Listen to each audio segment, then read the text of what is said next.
Police స్టేషన్కి వచ్చిన వాళ్ళ పట్ల మర్యాదగా మాట్లాడాలి, కూర్చోబెట్టాలి. కానీ ఇంత స్పష్టమైన ఆదేశాలు ఉన్న తర్వాత కూడా మీరు పోలీస్ స్టేషన్కి వెళ్తే అక్కడున్న ఏసీపీ అధికారి మీరు ఆ విధంగా మాట్లాడడం వెనక అసలు ఏం జరిగింది చెప్పండి. మా నాన్నగారు బచ్చన్నపేటకి వెళ్ళి మా ఊరు పోచన్నపేట గ్రామానికి రిటర్న్ అయినారు. రిటర్న్ అయ్యే క్రమంలో తనను కొంతమంది దుండగులు కిడ్నాప్ చేయడం జరిగింది. అది ఎట్లా ఐడెంటిఫై అయిందంటే ఇమీడియట్గా మా నాన్నతో తిరిగే వాళ్ళని అలర్ట్ చేసిండు, ఇంటికి ఫోన్ చేసిండు, ఈవెన్ నాకు కూడా కాల్ చేసిండు. ఈవెన్ 100 డయల్ చేసిండు, 100 మల్టిపుల్ టైమ్స్ డయల్ చేసిండు. చేస్తే 4 టైమ్స్ కాల్ చేసిన తర్వాత బచ్చన్నపేట ఎస్ఐ చాలా హార్ష్గా మాట్లాడండి. మరి సార్ డెడ్ బాడీని హ్యాండ్ ఓవర్ చేయండి అంటే వాళ్ళు లేదు డెడ్ బాడీ 100 బీబీ నగర్ అవతల ఎక్కడో దూరంలో ఉంది, అక్కడ పోలేని పరిస్థితి ఉందని చెప్పినారు. నేను ఆ రోజు 3 o'clock నుంచి నైట్ 10 o'clock వరకు రిక్వెస్ట్ చేసుకుంటూనే ఉన్నా. మీ నాన్నగారిని ఎందుకు టార్గెట్ చేశారు ఇంతమంది? చైల్డ్ ల్యాండ్స్ గ్రాప్ చేయడం, గవర్నమెంట్ ల్యాండ్స్ గ్రాప్ చేయడం, పూర్ పీపుల్ ల్యాండ్స్ గ్రాప్ చేసుకోవడం, ఇల్లీగల్ మ్యూటేషన్స్ చేసుకొని రియల్ ఎస్టేట్ వెంచర్లు చేసుకోవడం, అమ్ముకోవడం. వాళ్ళు చేసినప్పుడు బాధితులు ఏంటంటే మా డాడీ దగ్గరకు వచ్చేటోళ్ళు. వాళ్ళు ఏమంటారంటే ఎక్కడైతే గవర్నమెంట్ ల్యాండ్ కానీ లేదంటే ఎక్కడ చిన్న సివిల్ డిస్ప్యూట్ ఉంటే ఆయన అందులో ఇన్వాల్వ్ అవుతారు. తర్వాత కొంత అమౌంట్ డిమాండ్ చేస్తారు. అమౌంట్ ఇచ్చిన తర్వాత విత్డ్రా చేస్తుంటారు. ఈ ప్రాబ్లమ్స్ వల్లే జరిగి ఉండొచ్చు అనేది ఒక ఎలిగేషన్. నో మా డాడీ ఎప్పుడు కూడా డబ్బులు తీసుకోలేదు. Throughout his career unblemished service. CBI enquiry కోసం వెళ్ళడం వెనక ఉద్దేశం 7 to 8 మర్డర్స్ అక్కడ జరిగినాయి బచ్చన్నపేటలో. సుకుమార్ అని మా విలేజ్లోనే A7తోనే సుకుమార్కి ల్యాండ్ డిస్ప్యూట్ ఉంది. ఓకే, సర్వేయర్ వచ్చి తెల్లారి ఫిక్స్ చేయాలి boundaries. Okay, she found suspicious death. చంపకిల్స్ ఏరియాలో మా డాడీ డెడ్ బాడీ ఫైండ్ అయిన దగ్గరనే ఒక అన్ఐడెంటిఫైడ్ బాడీ దొరికింది. ఆ బాడీ ఎవరిదో ఇప్పటివరకు ట్రేస్ అవుట్ అవుతలేదు, పోలీసులు కూడా చెప్పట్లేదు. ఇన్వెస్టిగేషన్ ఉంది కాబట్టి కామెంట్ చేయకూడదు. I'm not blaming task force, I'm not blaming CP. నాకు కనీసం సార్ నేను కంప్లైంట్ నేను బాధితుడిని. నేను అంటే ఫ్రెండ్లీ పోలీసింగ్ అమలు అవుతుంది అనుకుంటున్నారా? అసలు అక్కడ friendly policing is meant for only the political leaders and who has political power. అంటే మీరు సిబిఐకి డిమాండ్ చేశారా? సిబిఐకి చేతిలోకి పోతే మాత్రమే దీంట్లో ఉన్న ఎవరైతే సూత్రధారులు పాత్రధారులు అని అనుకుంటున్నామో పూర్తి స్థాయిలో బయటపడుతుంది.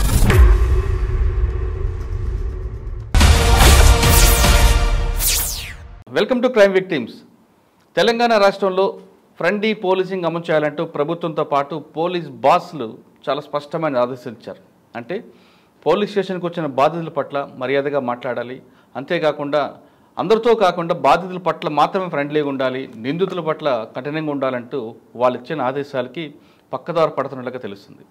ముఖ్యంగా జనగాం జిల్లాలో ఒక పోలీస్ స్టేషన్లో బాధితులు వెళ్ళి తమ మొరు చెప్పుకుంటే అక్కడున్న ఏసీపీ స్థాయి అధికారి దురుసుగా మాట్లాడడం, తనపైనే ఫిర్యాదు చేస్తారంటూ మాట్లాడడం పట్ల బాధితులు ఆవేదన వ్యక్తం చేస్తున్నారు.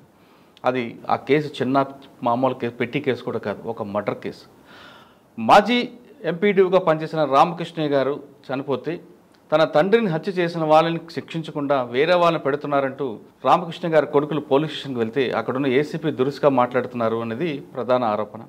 అసలు ఏం జరిగింది, రామకృష్ణ గారి హత్య వెనక ఎవరున్నారనే విషయాల్ని ప్రస్తుతం మనతో మాట్లాడడానికి రామకృష్ణ గారు అబ్బాయి అశోక్ లైన్లో ఉన్నారు. అశోక్ అడిగి పూర్తి వివరాలు తీసుకుందాం. అశోక్ నమస్తే. నమస్కారం సార్. చాలా సాధారణంగా తెలంగాణ స్టేట్లో ఫ్రెండ్లీ పోలీసింగ్ ఉంది. తెలంగాణ స్టేట్గా తెలుగు స్టేట్లో ఉంది. ఫ్రెండ్లీ పోలీసింగ్ పెట్టడానికి కారణం ఏంటంటే పోలీస్ స్టేషన్కి వచ్చిన వాళ్ళ పట్ల మర్యాదగా మాట్లాడాలి, కూర్చోబెట్టాలి, బాధితుల పట్ల మాత్రమే ఫ్రెండ్లీ తప్ప నిందితుల పట్ల ఫ్రెండ్లీ కాదని చాలా స్పష్టమైన ఆదేశాలు ఉన్నాయి. కానీ ఇంత స్పష్టమైన ఆదేశాలు ఉన్న తర్వాత కూడా మీరు పోలీస్ స్టేషన్కి వెళ్తే అక్కడున్న ఏసీపీ అధికారి మీరు ఆ విధంగా మాట్లాడడం వెనక అసలు ఏం జరిగింది చెప్పండి. సార్ యాక్చువల్గా ఏం జరిగిందంటే దీని బ్యాక్డ్రాప్ అంతా June 15th రోజు మా నాన్నగారు బచ్చన్నపేటకి వెళ్ళి మా ఊరు పోచన్నపేట గ్రామానికి రిటర్న్ అయినారు. రిటర్న్ అయ్యే క్రమంలో ఆ రోజు అరౌండ్ ఈ 4:35 ఆ ప్రాంతాన తనను కొంతమంది దుండగులు కిడ్నాప్ చేయడం జరిగింది. అది ఎట్లా ఐడెంటిఫై అయిందంటే ఆ రోజు థర్స్డే. మై ఫాదర్ అంటే సాయిబాబా డివోటీ. ఆ రోజు ఏం తినరు, ఎక్కడికి వెళ్ళినా కానీ ఖచ్చితంగా వచ్చేస్తారు, ఇంటికి వచ్చేస్తారు. సో ఆ రోజు సాయంత్రం అయింది, లేట్ అయింది, ఇంకా రావట్లేదని చెప్పేసి మా తమ్ముడు కొంచెం అనుమానంతో వెళ్ళిపోయాడు అంటే సర్చ్ చేయడానికి. అక్కడ ఒక బండి సస్పీషియస్గా వెహికల్ పార్క్ చేసి ఉంది, టైర్ గ్రూవ్ మార్క్స్ ఉన్నాయి వెహికల్ ముందు. సో మనిషి లేడు. ఇమీడియట్గా మా తమ్ముడు అక్కడ ఎతకడం స్టార్ట్ చేసిండు. కొంచెం హ్యాండిక్యాప్డ్ మా తమ్ముడు, వెతకడం స్టార్ట్ చేసాడు. స్టార్ట్ చేస్తే అక్కడ ఎక్కడ కనిపించలేదు. ఇమీడియట్గా మా నాన్నతో తిరిగే వాళ్ళని అలర్ట్ చేసిండు, ఇంటికి ఫోన్ చేసిండు, ఈవెన్ నాకు కూడా కాల్ చేసిండు. ఈవెన్ 100 డయల్ చేసిండు, 100 మల్టిపుల్ టైమ్స్ డయల్ చేసిండు. బచ్చన్నపేట ఎస్ఐ గారికి కూడా కాల్ చేసినారు. చేస్తే 4 టైమ్స్ కాల్ చేసిన తర్వాత బచ్చన్నపేట ఎస్ఐ చాలా హార్ష్గా మాట్లాడాడు. ఏంటంటే ఏమరా ఎన్నిసార్లు చేస్తావురా అని చెప్పేసి మాట్లాడి అసలు ఆ సీన్ ఆఫ్ అఫెన్స్కి రాలేదు తను. అప్పటికి ఎవరు రాలే. ఇంకా గంట సేపు గడిచిపోయింది. ఈ లోపల టెన్షన్ వాతావరణం ఉంది అక్కడ. ఆ తర్వాత 1 అవర్ తర్వాత ఒక కానిస్టేబుల్ మాత్రం వచ్చిండు. వచ్చేసి ఇదేమైనా సినిమానా, మీరే ఎత్తుకోండి, ఇప్పుడు ఎక్కడ అవుతుంది అని చెప్పేసి తను రిటర్న్ వెళ్ళిపోయిన తర్వాత అరౌండ్ ఇది ఇంకా మేము వెతుకుతూనే ఉన్నాం ఆ తుప్పలలో అక్కడిక్కడ. సో అరౌండ్ 9 o'clock 9:30 ఆ టైంలో మా డాడీ ఫోన్ కంటిన్యూస్గా ట్రై చేస్తుంటే ఒకతను ఎవరో అన్నోన్ పర్సన్ ఆన్సర్ చేసిండు కాల్. ఆన్సర్ చేస్తే మీరెవరు అంటే నా పేరు ఇట్లా ఫలానా ముక్కా విజయ్ కుమార్, నేను ఇక్కడ నాకు ఈ phone Chinnaravancherla and Obul Keshavapuram 2 villages మధ్య నేను వెళ్తుంటే నాకు ఒక దగ్గర దొరికింది, ఎవరిదో అని చెప్పేసి నేను ఇద్దాం అనుకున్నా. ఓకే అంటే మూమెంట్స్ అక్కడ ఉన్నాయని చెప్పేసి మేము ఇమీడియట్గా అలర్ట్ అయిపోయి నేను మా తమ్ముడికి ఏం చెప్పిన అంటే నాకు ఫోన్, నేను హైదరాబాద్ నుంచి బయలుదేరిన ఇంకా. సో మా తమ్ముడికి చెప్పేసి నువ్వు ఇమీడియట్గా వెళ్ళేసి స్టేషన్లో కంప్లైంట్ లాడ్జ్ చేయి, ఇదే విషయం అక్కడ చెప్పేసి అని. సో మా తమ్ముడు వెళ్ళి కంప్లైంట్ ఇవ్వడానికి వెళ్తే అక్కడ ఎవరు లేరు, ఒక కానిస్టేబుల్ ఉన్నాడు. ఆ కానిస్టేబుల్ కూడా ఏమంటాడు, కంప్లైంట్ ఇస్తే తీసుకొని అంటాడు. కంప్లైంట్ ఎందుకు, ఫస్ట్ మనిషి దొరకాలా, కంప్లైంట్ కావాలా, ఈ రకమైన స్టేట్మెంట్స్ ఇవ్వడం. ఆ తర్వాత కంప్లైంట్ తీసుకోండి సార్, ఫస్ట్ ఏముంది కంప్లైంట్ తీసుకోండి మనం వెతుకుదాము అని చెప్పేసి అంటే తీసుకోలే. లాస్ట్కు నేను కూడా ఫోన్ చేసి అంటే అదే ఫోన్లో నేను మాట్లాడంగా లాస్ట్కి అరౌండ్ 11:40కి కంప్లైంట్ తీసుకోవడానికి ఒప్పుకున్నాడు. 11:30 ఒప్పుకున్నాక కూడా అందులో ఎవరెవరైతే కిడ్నాప్ చేసిర్రో అంటే కిడ్నాప్ చేసినారు వాళ్ళ పేర్లు ఇవి అని అనుమానిస్తున్నామని చెప్పేసి మేము రాసిండు మా తమ్ముడు. ఎందుకంటే 2022 జూలై 23 నాడు కూడా మా నాన్న మీద ఇదే విధంగా హత్యా ప్రయత్నం జరిగింది. అప్పుడు కూడా మా నాన్న వాళ్ళ పేర్లు చెప్పిండు. ఎవరంటే ఇప్పుడు జనగామ రెడ్డి ప్లస్ కొంతమంది నాయకులు, కొంతమంది అంతా కలిసి. సో వాళ్ళ పేర్లన్నీ రాస్తే కానిస్టేబుల్ ఏమన్నాడంటే మీరు పేర్లు రాస్తే తీసుకోము అన్నాడు. ఆర్గ్యుమెంట్స్ తర్వాత సరే పేర్లు తీసేస్తాం, సరే కిడ్నాప్ అంటే మళ్ళీ టార్చర్, కిడ్నాప్ అంటే తీసుకోము. ఇది ఏంటి సార్, కిడ్నాప్ తీసుకోండి సార్ ఫస్ట్ అయితే తీసుకోండి అంటే ఒక కంప్లైంట్ తీసుకున్నాడు. తీసుకున్న తర్వాత ఒక కానిస్టేబుల్ మా తమ్ముడితో వచ్చిండు. ఒక 10 నిమిషాలు మళ్ళీ ఎక్కడైతే ఫోన్ దొరికిందో ఆ ఏరియాలో కొంచెం సర్చ్ చేసినట్టు చేసేసి ఇమీడియట్గా జస్ట్ ఈ left of the scene saying that ఇప్పుడు నైట్ అయిపోయింది, కార్ వెళ్ళదు ఇంకా మీరే ఎత్తుకోండి అని. Then by that time I reached. నేను వెళ్ళి మేమంతా కలిసి మా చుట్టాలు అందరం కలిసి ఆ ఏరియా మొత్తం జల్లెడబట్టినాం. మొత్తం ఎక్కడ ట్రేసెస్ లేవు. కానీ కొన్ని ప్లేసెస్ సస్పీషియస్గా అనిపించినాయి. ఏంటంటే లిక్కర్ ఫ్రెష్గా అప్పుడే తాగినట్టున్నారు, అయ్యే స్టఫ్ అదంతా అక్కడ కనబడింది. సో అవన్నీ ఐడెంటిఫై చేసుకున్నాం. టైర్ గ్రూవ్స్ ఉన్నాయి అక్కడ కొన్ని. సో అవన్నీ మేము ఎప్పటికప్పుడు ఇన్ఫర్మేషన్ షేర్ చేస్తూనే ఉన్నాం పోలీసులతో. కానీ ఇప్పటివరకు కూడా ఎస్ఐ పోలీస్ స్టేషన్లో లేడు, అసలు సీన్ ఆఫ్ అఫెన్స్కి రాలేదు ఇంతవరకు కూడా. ఆ రోజు అట్లా గడిచిపోయింది. తెల్లారింది ఇంకా 15th రోజు మా నైట్ మొత్తం మేము ఎత్తుకుతున్నాను. 16th అయింది. 16th మార్నింగ్ నేను మళ్ళీ బచ్చన్నపేట పోలీస్ స్టేషన్ వెళ్ళిన అరౌండ్ 7 o'clock. వెళ్తే ఎస్ఐ గారు ఇంకా రాలేదు, వస్తారని చెప్పేసి అన్నారు. Almost I waited for 3 hours. Around 10 o'clock SI వచ్చినారు. సో ఎస్ఐ వచ్చినాక పోయి ఇట్లా మరి సర్చ్ ఇప్పటికే లేట్ అయింది కదా సార్, మనం కొంచెం మీరు చేయండి సార్, కొంచెం వేగంగా చేయండి సార్ అంటే ఏమంటాడు, కంప్లైంట్ అంటాడు. అదేంటి సార్ నైట్ ఇచ్చినా కదా కంప్లైంట్ అంటే, లేదు అది సాఫ్ట్వేర్లో ప్రాబ్లం ఉంటుంది, నైట్ అప్లోడ్ చేస్తే అప్లోడ్ కాదట. Being a software engineer my self, అతను నాకు ఈజ్ బ్లాటెంట్లీ లయింగ్. నేను అదేంటి సార్ మీరు కంప్లైంట్ ఇస్తే ఎఫ్ఐఆర్ చేసుకోవాలి కదా, మీరు చేసుకో మళ్ళీ కంప్లైంట్ ఇవ్వమంటారు ఏంటి అంటే, లేదు నువ్వు ఎందుకు ఆర్గ్యూ చేస్తున్నావు అని చెప్పేసి స్టార్టెడ్ షౌటింగ్ ఎట్ మీ, అరుస్తూ ఉన్నాడు. అంటే హీఈస్ యూజింగ్ ఫిల్తీ లాంగ్వేజ్. కొన్నిసార్లు నేను కూడా కొంచెం గట్టిగా మాట్లాడాను, ఏంటి సార్ మీరు ఇట్లా చేస్తున్నారంటే స్టార్టెడ్ యూజింగ్ ఫిల్తీ లాంగ్వేజ్. ఆ తర్వాత నేను అప్సెట్ అయిపోయి ఇమీడియట్గా నేను సిపి గారికి 3 times కాల్ చేసిన, డీసీపీ గారికి 3 times కాల్ చేసిన, అది డిడ్ంట్ ఆన్సర్ మై కాల్. ఆ తర్వాత వచ్చేసి ఇంకా నేను టైం అంతా ఏమంటాడు, మళ్ళీ నువ్వు కంప్లైంట్ ఇస్తేనే నేను సర్చ్ స్టార్ట్ చేస్తాను. సో ఇంకా నాకు ఆప్షన్ లేదు, నేను ఒప్పుకున్నా.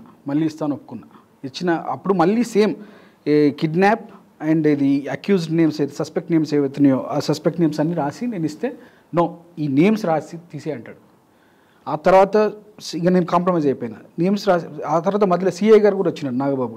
ఆయన ఇదే వర్షన్, నువ్వు కిడ్నాప్ అని నువ్వు ఎట్లా అంటావు, నువ్వు చూసినావా సార్, అక్కడ ప్రైమ్ ఆఫీస్ క్లియర్గా ఉంది, టైర్ గ్రూవ్స్ ఉన్నాయి, బండేమో అనుమానాస్పదంగా రోడ్ మధ్యలో పార్క్ చేసింది, మనిషి కనబడతలేడు, ఇన్ని ఉన్నాక మీరు ఇట్లా అంటే నో ఇవన్నీ తీసేసి మిస్సింగ్ అని ఏమంటాడు. అక్కడ దాదాపు they tortured me for almost more than 2.5 hours.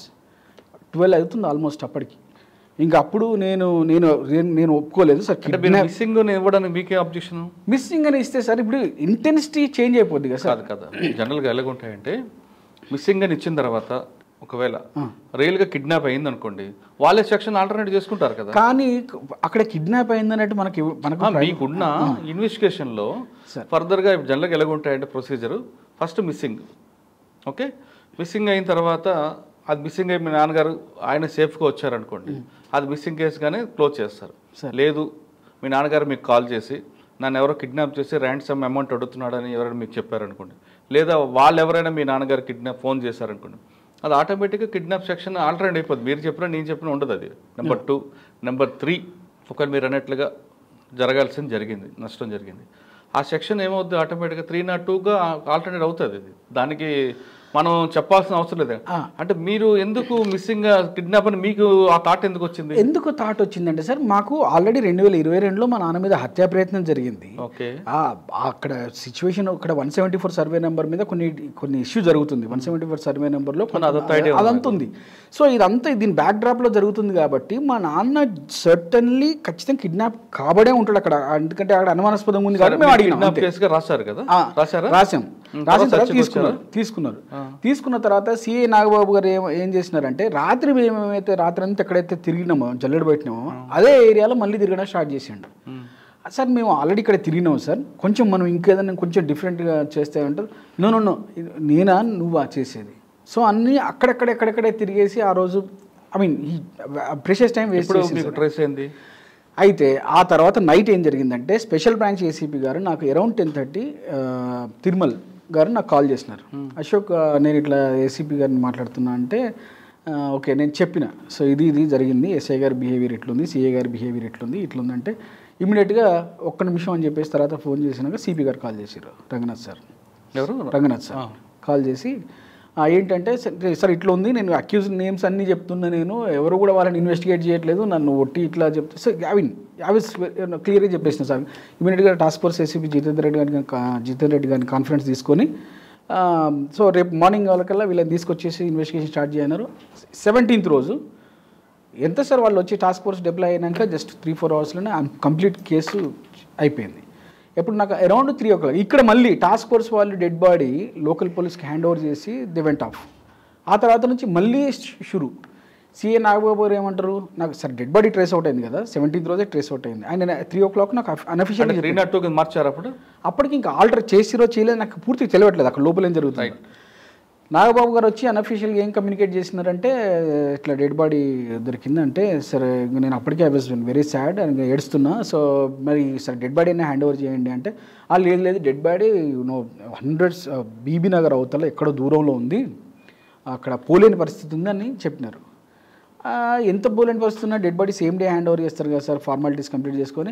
నేను ఆ రోజు 3 o'clock నుంచి నైట్ 10 o'clock వరకు రిక్వెస్ట్ చేసుకుంటూనే ఉన్నా, ఆయన వినలేదు. ఆ రోజు ఇవ్వలేదు డెడ్ బాడీ. అప్పటికి కొంచెం అనుమానాలు పెరిగిపోతున్నాయి మాకు, ఏదో జరుగుతుంది కానీ ఇప్పుడు అబ్వియస్ కదా థింగ్స్ అట్లే ఉన్నాయి. సో నెక్స్ట్ ఆ రోజు నేను సిపి గారికి ఇమీడియట్గా మెసేజ్ పెట్టినా, సార్ ఇది సార్ సిచ్యువేషన్ మరి ఏంటి అంటే పిఎంఈ టుమారో ఉంటుంది అన్నారు. ఫైన్, ఆ రోజు అట్లా గడిచిపోయింది. 18th రోజు మేము ఇక చిన్న ప్రొటెస్ట్కి వెళ్ళినాం, ఎందుకంటే డెడ్ బాడీ హ్యాండ్ ఓవర్ చేయట్లేదు, ఏమైనా ఎవిడెన్సెస్ ఎరేజ్ చేసే కుట్ర జరుగుతుంది అని మాకు బలంగా ఎందుకంటే పోలీసుల బిహేవియర్ అట్లుంది, అన్నీ అట్లున్నాయి, ఎవిడెన్సెస్ ఎరేజ్ అయిపోతే ఇంకా సైంటిఫిక్ ఎవిడెన్సెస్ అన్ని పోతాయి అని చెప్పేసి వరితో నేను ఒక చిన్న ప్రొటెస్ట్ తీసుకున్నాం. ప్రొటెస్ట్ తర్వాత they agree to hand over the dead body and they took me to the place location తీసుకెళ్ళి అక్కడ ఫార్మాలిటీస్ కంప్లీట్ చేసుకుని 18th రోజు మాకు హ్యాండ్ ఓవర్ చేశారు. సో ఇది జరిగింది. సబ్సిక్వెంట్గా 12 మెంబర్స్ని రిమాండ్ చేసినారు. ఆ 12 మెంబర్స్ కూడా జెన్యున్గా అక్యూజ్డే, మేము వాళ్ళ పేర్లు ఇచ్చినాం. వాళ్ళతో పాటు మిగతా వాళ్ళు ఇందులో మెయిన్గా వాళ్ళ బామర్ది గుజ్జ సంపత్ రెడ్డి, అదేవిధంగా కొడవటూరు అనే నియర్ బై విలేజ్ ఉంటుంది, ఆ సర్పంచ్ సతీష్ రెడ్డి తదితరులు ఇంకొంతమంది ఉన్నారు. అయితే వాళ్ళ మీద ఎటువంటి ఇన్వెస్టిగేషన్ జరిగిందో ఇంతవరకు చెప్పట్లేదు. వాళ్ళ పాత్ర ఏం జరిగిందో నేను పిటిషన్స్లో ఇచ్చిన, సబ్సిక్వెంట్గా నెక్స్ట్ 3 petitions ఇచ్చిన. ఎవరి మీద ఇన్వెస్టిగేషన్ ఎట్లా జరిగిందో నాకు చెప్పట్లేదు. ఈ సుపారి గ్యాంగ్లో నలుగురిని రిమాండ్ చేసి మిగతా వాళ్ళని కొంతమంది రిమాండ్ చేసి ఇంతే అన్నట్టుగా పెడతా ఉన్నారు. కానీ యాక్చువల్గా ఎవరైతే కన్స్పరసీ చేసిన వాళ్ళు ఉన్నారో they are just roaming free. Okay, ఇప్పుడు మీ నాన్నగారిని మీద కేసు అయింది, అది మీ నాన్నగారి మీద అటాక్ అయింది అని చనిపోయారు. చాలా అన్ఫార్చునేట్లీ అది చాలా బ్యాడ్ ఇష్యూ. మీ నాన్నగారిని ఎందుకు టార్గెట్ చేశారు ఇంతమంది? ఎందుకు టార్గెట్ చేశారంటే సార్, మా నాన్న ఎడ్యుకేటెడ్ అండ్ ఇంటలెక్చువల్. సో అక్కడ వీళ్ళంతా ఈ రియల్ ఎస్టేట్ వల్ల ఏమైందంటే అక్కడంతా కల్చర్ ఖరాబ్ అయిపోయింది ఆ ఏరియాలో. ఏంటంటే ప్రతిదీ land grabbing, assign lands grab చేయడం, గవర్నమెంట్ ల్యాండ్స్ గ్రాబ్ చేయడం, పూర్ పీపుల్ ల్యాండ్స్ గ్రాబ్ చేసుకోవడం, ఇల్లీగల్ మ్యూటేషన్స్ చేసుకొని రియల్ ఎస్టేట్ వెంచర్లు చేసుకోవడం, అమ్ముకోవడం. వాళ్ళు చేసినప్పుడు బాధితులు ఏంటంటే మా డాడీ దగ్గరకు వచ్చేటోళ్ళు, పెద్ద అయినా చదువు తెలివి ఉన్నాయన అని చెప్పేసి వచ్చి, సరే ఇట్లా జరిగిందంటే మా డాడీ గైడ్ చేసేవాడు. ఏంటంటే ఇక్కడే తహసీల్దార్ దగ్గరికి వెళ్ళండి, లేకపోతే ఇక్కడ ఇట్లా ఇట్లా ఇట్లా చెప్పేటప్పుడు పెద్ద ఏమైనా ఉంటే పిటిషన్స్ ఇట్లా డ్రాఫ్ట్ చేసుకొని మీరు లోకాయుక్తకి వెళ్ళండి, మీరు డబ్బులు లేని వాళ్ళు కదా, మీరు హైకోర్టుకి ఏమి వెళ్ళగలుగుతారు, మీరు సివిల్ కోర్టుకి వెళ్ళలేరు, లాయర్ని పెట్టుకోలేరు, మీరు లోకాయుక్తకి వెళ్ళండి, 14% ఆర్గ్యూ చేసుకోవచ్చు ఈజీగా అని అట్లా గైడ్ చేసేటోళ్ళు. ఇది ఇతను ఉంటే ఇంకా మన ఆటలు నడువై, ఈ ల్యాండ్ గ్రాబింగ్స్ నడువై అన్న మెయిన్ మోటివ్ ఇది. ఇంకొక గంగం సతీష్ రెడ్డి అనే ఒక అక్రమాలని అదే ఊర్లో జలంధర్ అనే వ్యక్తి వెలుగు తీస్తుండు. ఆ జలంధర్ అనే వ్యక్తి కూడా మా నాన్న అప్రోచ్ అయ్యేటోడు, సార్ ఎట్లా చేయాలి సార్, ఇట్లా మనం ఇట్లా ఎక్కడ కంప్లైంట్ ఇవ్వాలి ఏంటి అని. సో ఇది ఇదంతా గ్రడ్జ్ పెట్టుకొని వీళ్ళంతా కలిసికట్టుగా కన్స్పిరసీ చేసి ఎప్పటి నుంచో చంపుదాం అనుకుంటున్నారు. ఫస్ట్ టైం ఫెయిల్ అయిపోయినారు, ఆ రోజు యాక్సిడెంట్ చేసి చంపాలనుకున్నారు. అప్పుడు నేను హాస్పిటల్లో అడ్మిట్ చేసి బతికించుకున్నా. కానీ second time unfortunate thing. Second time ఎలా తీసుకెళ్ళి చంపేశారట? తీసుకెళ్ళి స్ట్రాంగ్లింగ్. ఓకే. కానీ మీరు అంటున్నారు నాన్నగారు పెద్ద మనిషి, చుట్టుపక్కల ఎవరైనా బాధ్యతలు ఉంటే వాళ్ళకి డ్రాఫ్టింగ్ చేయడం, సలహాలు ఇవ్వడం చేస్తుంటారు. కానీ కొంతమంది మీ నాన్నగారికి బాధ్యతలు ఉన్నారు. వాళ్ళు ఏమంటారంటే ఎక్కడైతే గవర్నమెంట్ ల్యాండ్ కానీ లేదంటే ఎక్కడైనా చిన్న సివిల్ డిస్ప్యూట్ ఉంటే ఆయన అందులో ఇన్వాల్వ్ అవుతారు. ఇన్వాల్వ్ అయిన తర్వాత లిటిగేషన్ పెట్టి కాపీ టు XYZ రాస్తారు. తర్వాత కొంత అమౌంట్ డిమాండ్ చేస్తారు. అమౌంట్ ఇచ్చిన తర్వాత విత్డ్రా చేస్తుంటారు. ఈ ప్రాబ్లమ్స్ వల్లే జరిగి ఉండొచ్చు అనేది ఒక ఎలిగేషన్. నో మా డాడీ ఎప్పుడు కూడా డబ్బులు తీసుకోలేదు. Throughout his career unblemished service. He's well known for his integrity. ఎప్పుడు కూడా చాలా soft minded fellow and progressive thoughts ఉన్న వ్యక్తి అండ్ కొంత లెఫ్ట్ లీనింగ్ మెంటాలిటీ ఉంటుంది, స్లైట్లీ కొంత లెఫ్ట్ లీనింగ్ మెంటాలిటీ కూడా ఉంటుంది. సో ఇట్లాంటి వ్యక్తుల సైకాలజీ ఎట్లా ఉంటుంది అంటే డబ్బులు తీసుకొని ఇట్లా ఒక బండిట్స్ లాగా, డెకాయిట్స్ లాగా బిహేవ్ చేసే మెంటాలిటీ. కేసులు ఎంతమంది అరెస్ట్ అయ్యారండి? ఇప్పటికి 12 మంది అరెస్ట్ అయ్యారు. ఓకే, 12 మంది అరెస్ట్ చేశారు. అరెస్ట్ చేసిన వారిలో కొంతమంది PD యాక్ట్ కూడా పెట్టామని చెప్తున్నారు పోలీసులు. PD యాక్ట్ ఎవరి మీద పెట్టినారో నాకైతే సమాచారం లేదు సార్. నాకు తెలిసినంత వరకు అయితే వాళ్ళు బెయిల్ మీద ఉండగా PD యాక్ట్ ఇంపోజ్ చేయడం I don't know how it is. మరి తెలియదు అంటే వాళ్ళు PD యాక్ట్ అయితే నాకు తెలియదు. అంటే మొన్న కూడా అడిగాను నేను PD యాక్ట్ అంటే ఆ ప్రయత్నాలు జరుగుతున్నాయి అన్నారు, బట్ తెలియదు ఇంకా. రైట్. ఇప్పుడు మీరు CBI ఎంక్వైరీ కోసం వెళ్ళడం వెనక ఉద్దేశం ఏంటంటే sir, main I have 7 to 8 murders అక్కడ జరిగినాయి బచ్చినపేటలో. సుభద్ర అనే ఒక లేడీ మర్డర్ 2022 తర్వాత, మా నాన్న మీద ఫస్ట్ అటెంప్ట్ జరిగిన తర్వాత ఒక రీసెంట్ మర్డర్ జరిగింది. అందులో ఏమి జరిగిందంటే ఇందులో ఇప్పుడు అరెస్ట్ అయిన A1 ఉన్నాడు, మన డాడీ మర్డర్ కేసులో A1 ఎవరైతే ఉన్నాడో గిరిబోయిన అంజయ్ అని, వాడు ఈ సుభద్ర అనే లేడీని సుపార్ గ్యాంగ్తో చంపించి దాన్ని కాజ్ ఆఫ్ డెత్ ఏంటంటే కార్డియాక్ అరెస్ట్గా పోస్ట్ మార్టం రిపోర్ట్ తెచ్చుకున్నాడు. ఒకటి number 1. Number 2 I will read out the list. Sukumari అని మా విలేజ్లోనే ల్యాండ్ డిస్ప్యూట్ ఉంది. ఇందులో A7 తోని సుకుమార్కి ల్యాండ్ డిస్ప్యూట్ ఉంది. ఓకే. ఆమె సర్వేర్ తహసీల్దార్కి రిక్వెస్ట్ పెట్టుకుంది తన ల్యాండ్ ఫిక్స్ చేయమని, బౌండరీస్ ఫిక్స్ చేయమని. తెల్లారితే సర్వేయర్ రావాలి. ఆమె హైదరాబాద్ నుంచి ఊరికి వచ్చింది. సర్వేయర్ వచ్చి తెల్లారి ఫిక్స్ చేయాలి boundaries. She found suspicious dead next day మార్నింగే. అయ్యో, అట్లా అయిపోయింది. ఇంకొక మర్డరు ఇప్పుడు ఈ సుభద్ర వాళ్ళ నాన్నను మన ఇదే గిరిపోయిన A1 సూపర్ గ్యాంగ్తో చంపించాడు. సేమ్ కొట్టించి స్ట్రాంగ్లింగ్ చంపించాడు. దాని post mortem report is very clear. Cause of death is due to head injuries. But still అక్కడ పోలీసులు కాంప్రమైజ్ అయిపోయి ఏం చేసుకున్నారు, ఇతనితో వాళ్ళ అబ్బాయితో చదువు రాదు పెద్దగా. సో ఆ పిటిషనర్లు ఏం రాపించుకున్నారంటే తాగి పడిపోయి రాళ్ళకు దెబ్బలు తాకినట్టు రాపించుకొని మేనేజ్. అంటే ఇక్కడ వీళ్ళ మోడస్ ఆపరెండి ఏంటంటే either they manage the doctors by by getting the false and fabricated postmortem, or else if it is genuine, if the doctors are not compromised, then they will manage the police. Right. So itla cheskunte ఇంకొక 4 sir. ఇది కనకస్వామి అని కొడవటూరులో ఉంటాడు. నేను ఆ list prepare చేశాను. నేను Gangaraboina Mallesham, Gundani Sailu, Gundani Subhadra, Sukumari, Ramaswamy Kodavatur village, Kanakaiah Kodavatur village, Gangaraboina Yadagiri Bachannapet village, మా daddy Ramakrishnaiah unidentified dead body చంపకిల్స్ ఏరియాలో మా డాడీ డెడ్ బాడీ ఫైండ్ అయిన దగ్గరనే కొద్ది దూరంలోనే ఒక అన్ఐడెంటిఫైడ్ బాడీ దొరికింది. ఆ బాడీ ఎవరిదో ఇప్పటివరకు ట్రేస్ అవుట్ అయితే లేదు, పోలీసులు కూడా చెప్పట్లేదు. మొత్తం 7 ఉన్నాయి. ఈ బాడీ ఎవరిదో ఇంతవరకు పోలీసులు ట్రేస్ అవుట్ చేయలేదు. మా డాడీ డెడ్ బాడీ దొరికిన దగ్గర అదే ప్రాంతంలో దొరికింది.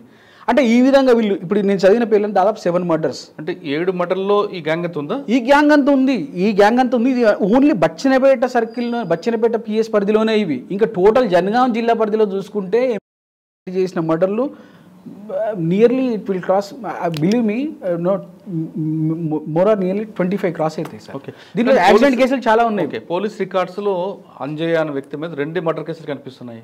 2 మర్డర్ కేసులు కనిపిస్తున్నాయి అంటే సార్ ఇప్పుడు వీళ్ళు పోలీసు ఇప్పుడు ఈ మర్డర్ కూడా, సుభద్ర మర్డర్ కూడా ఎప్పుడు వచ్చింది సార్ బయటికి? ఇప్పుడు మా నాన్న మర్డర్ తర్వాత వాళ్ళు బయటకు వచ్చింది.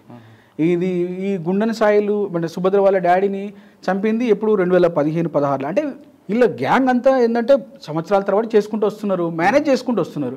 ఇప్పుడు పోలీసుల వర్షన్ ఏంటంటే ఎప్పుడో జరిగిన మర్డర్ని ఇప్పుడు మేము మళ్ళీ తలకెత్తుకోవాలా. So this is not an issue of getting something right. So ఇప్పుడు మీకు 12 మంది అరెస్ట్ చేసి పంపించారు. మీకు కనుక్కున్న వ్యక్తుల్ని అంటే మీకు ఎవరి మీద అనుమానం ఉందో ఆ పేర్లు అందులో లేవు. అనుమానం పేర్లు ఉన్నాయి. అరెస్ట్ చేసిన వాళ్ళు అందరూ కూడా జెన్యూన్ నేరస్తులే, నేను కాదనట్లేదు. వెనకున్న వ్యక్తులు అరెస్ట్ చేయలేదు, వీళ్ళందరూ మేము చెప్పినవే సూపర్ గ్యాంగ్ తో సహా. కానీ వెనకున్న వ్యక్తులను అరెస్ట్ చేయకుండా ఈ విషయాన్ని ఏసీపీ గారి వరకు ఏం జరిగిందండి? ఏసీపీ గారికి నేను మొన్న కూడా ఎదిగిన సార్. ఇప్పుడు 174 డిస్ప్యూట్ ల్యాండ్లో ఉన్న అందరిని అరెస్ట్ చేసినారు. గిరిపోయిన A1 తమ్ముళ్ళు ఇద్దరు బాలసిద్ధులు పరశురాములు, వీళ్ళిద్దరిని ఎందుకు అరెస్ట్ చేయలేదు సార్? వీళ్ళ పాత్ర లేదనుకుంటారా? సుభద్ర మర్డర్ జరగడానికి బాలసిద్ధులే కదా సూపర్ గ్యాంగ్ని తీసుకొచ్చిందంటే అవి వాళ్ళు ఒప్పుకోలేదు, నువ్వు ఎట్లా చెప్తావు అంటారు. అంటే ఒప్పుకోలేదంటే సార్ ఇప్పుడు మిగతా వాళ్ళందరూ ఉంటారు, వాళ్ళ A1 యొక్క తమ్ముళ్ళు ఇద్దరు మాత్రం ఉంటారు. అంటే దీని వెనుక ఒక ఆలోచన, A1 జైలుకి పోయింది కాబట్టి A1 మళ్ళీ బెయిల్ మీద తీసుకురావడానికి ఇద్దరు అన్నదమ్ములు బయట ఉంచారు. ఇది నా ఆలోచన. సో నా ఆలోచన అంటే ఇప్పుడు ఏంది, ఇప్పుడు ఈ ఇద్దరు అన్నదమ్ములు కూడా జైలుకి పోతే వీళ్ళని తీసుకురావడానికి ఉండరు కాబట్టి అంటే ఇదంతా ఏంటంటే ఒక ట్రాన్స్పరెన్సీ ఎక్కడో పోతున్నట్టు కనిపిస్తుంది సార్. అంటే బాలసిద్ధులు కూడా డెకాయిట్ వాళ్ళ తమ్ముడు, A1 యొక్క తమ్ముడు. సో అతన్ని బయట పెట్టేసి ఇంకెక్కడ ఇన్వెస్టిగేషన్ ఉంది కాబట్టి కామెంట్ చేయకూడదు. కానీ మీరు పోలీస్ స్టేషన్కి వెళ్ళినప్పుడు ఈ కేసుని టాప్ లెవెల్లో ఉంది కాబట్టి సిపి గారు కూడా ఏసీపీకి ఎంటర్ చేసినట్టున్నారు. ఐఓ ఏసీపీ అనుకుంటారు. అవును, మరి ఆయన మీతో బాగానే మాట్లాడుతున్నారు కదా. సిపి గారు నేను కాదనట్లేదు. I'm not blaming task force, I'm not blaming CP. DCP గారి మీద కూడా నాకు ఏమీ లేదు. ఏసీపీ గారి మీద కూడా నాకు ఒక మెయిన్ కన్సర్న్ ఏంటంటే he's not taking my input so seriously and also he's suppressing me like anything when I approach him. That's the main concern. నాకు కనీసం సార్ నేను కంప్లైంట్, నేను బాధితుడిని, నాకు మినిమం చెప్పాలి కదా సార్. సరే నువ్వు ఇచ్చిన ఇది దొరుకుతలేదా, మరి ఏం చేద్దామని ఒక మాట చెప్పాలి కదా. అవుట్ రైట్గా లేదు, ఒప్పుకుంటలేరు, ఏం చేయాలి? సుభద్ర కేసులో కూడా నేను ఆ రోజు పిఎస్లో ఏసీపీ గారికి చెప్పిన, మా డాడీ డెడ్ బాడీ దొరికినారు సార్, సుభద్రను కూడా వీడే చంపినట్ట అంటే మేము ఆల్రెడీ వాడిని అడిగినా ఒప్పుకోలేదన్నారు. కానీ 2 days తర్వాత సిపి గారే ప్రెస్ మీట్ పెట్టి వరంగల్లో సుభద్ర కేసులో వీళ్ళని కూడా చెప్పినారు. అంటే ఏసీపీ గారు మళ్ళీ అదే టోన్లో మొన్న సుభద్ర వాళ్ళ డాడీని కూడా వీళ్ళే చంపినట్టు కదా సార్ అంటే ఒప్పుకోలేదు. I mean the tone he selected, the way he spoke is is not making me to believe that the investigation is going in a right manner. That is a problem. అంటే friendly policing అమలు అవుతుంది అనుకుంటున్నారా? అసలు అక్కడ friendly policing అనేది greatest myth. It's a myth. Friendly policing is meant for only the political leaders and who has political power. That's it, not for common man. Sir నేను అంత ఇంత ఎడ్యుకేషన్ ఉంది, నాకు వెళ్తే నా పరిస్థితి ఇట్లా చేసినారు సార్. అది కూడా grave murder case, gruesome murder కేసులో మా డాడీ కోసం నేను ఇంత ఫైట్ చేస్తున్నాను, ఇప్పటికి ఫైట్ చేస్తున్నాడు. నేను తొక్కని గడపలేదు సార్. నేను ఎస్సీ కమిషన్ దగ్గరికి వెళ్ళినా, నాకు ఎస్సీ కమిషన్ నుంచి కూడా నాకు మద్దతు రాలేదు పెద్దగా. ఫస్ట్ ఎస్సీ కమిషనర్ ఆయన డైరెక్టర్ బాగానే రియాక్ట్ అయినారు. సునీల్ కుమార్ బాబు గారి మీద బాగా రెప్యుటేషన్ ఉంది బయట. పీపుల్ సెట్ దట్ గట్టిగా నిలబడుతాడు సునీల్ కుమార్ సార్ అది అన్నారు. నేను వెళ్ళిన 2 సార్లు వెళ్ళినప్పుడు బాగానే మాట్లాడినారు, పాజిటివ్గానే ఉన్నారు. 3rd time వెళ్ళినప్పుడు ఏమన్నారు తెలుసా అండి, ఎందుకు ఫైట్ చేస్తున్నావు, వాళ్ళు పొలిటికల్ పవర్ ఉన్న వాళ్ళు, go home and take rest, ఎందుకు ఫైట్ చేస్తున్నావు నువ్వు, ఇది కాదు సార్ స్పాట్ విజిట్ పెడతా అంటే అంతకుముందేమో ఒప్పుకున్నారు, స్పాట్ విజిట్ కుదరదు, రారు, వైస్ చైర్మన్ లేరు, ఏదో అంటే డిస్కరేజింగ్ అండ్ డిమోరలైజింగ్ మేనర్లో మాట్లాడినారు.